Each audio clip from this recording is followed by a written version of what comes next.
Hey everyone, welcome back to the channel. Today, we're diving into one of the most talked about, debated, and complicated systems in the world, healthcare in the United States. Now, whether you're living in the US, thinking about moving here, or just curious, one thing is clear: America's healthcare system is unlike any other, and not always in a good way.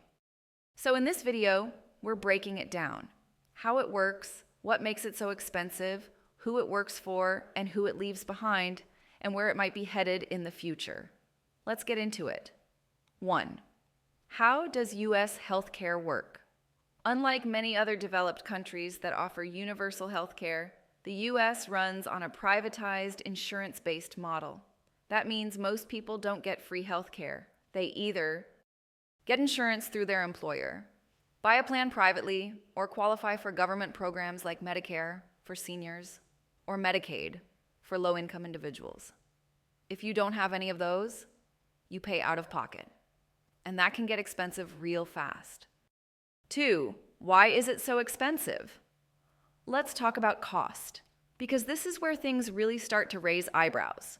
The US spends more per person on healthcare than any other country, and by a lot. Here's the wild part. Even with that massive spending, the US ranks lower than many developed countries in terms of health outcomes, like life expectancy and infant mortality. Why? Prescription drug prices are often double or triple what they are elsewhere. Hospital procedures have no standard pricing. Administrative costs are sky high because of billing complexity between private and public payers. And then there's medical debt, a uniquely American problem. It's estimated that over 100 million Americans carry some form of healthcare debt. For some, a single ER visit can lead to thousands of dollars in bills. 3, who does it work for? Now, this system does work well for some people. If you have a high-paying job with great insurance, you might get access to top-tier doctors, hospitals, and cutting-edge treatments. The US is home to some of the best medical technology and specialists in the world. But the flip side? If you're uninsured or underinsured, even a minor illness or injury can spiral into a financial crisis. It's a system that can deliver world-class care, but often based on how much you can afford, not just how sick you are. 4, is it changing? So, is there hope? Is the system improving? In some ways, yes.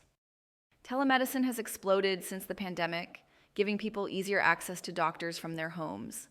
There's also growing support for policy changes, like expanding Medicare, introducing price caps on prescription drugs, and improving transparency around hospital costs. In 2025, we're seeing states experimenting with their own solutions, like California exploring statewide public options. Plus, more Americans than ever are demanding reform, because healthcare isn't just a political issue anymore. It's personal. 5, how does it compare globally? Let's zoom out a bit. Compared to countries with universal healthcare systems, like Canada, the UK, or most of Europe, Americans pay more, stress more, and often get less. That's not to say those systems are perfect. There can be long wait times, fewer specialists, and limited options for elective care. But nobody goes bankrupt because they broke an arm. It's a trade-off, and a growing number of Americans are asking, why can't we have both affordability and quality? So, what's the real deal with American healthcare? It's advanced, it's complex, and for many, it's out of reach. It can save your life or leave you drowning in debt. But here's the thing. The system isn't set in stone. It's shifting, slowly. And the more people understand it, the more pressure there is to fix it. Let me know what you think. Should the US move toward universal healthcare? Or is there a better middle ground? Drop your thoughts in the comments. I read everyone. And as always, don't forget to like, subscribe, and hit that bell if you want more smart, fact-based takes on life in the US and beyond. Thanks for watching, and stay healthy out there.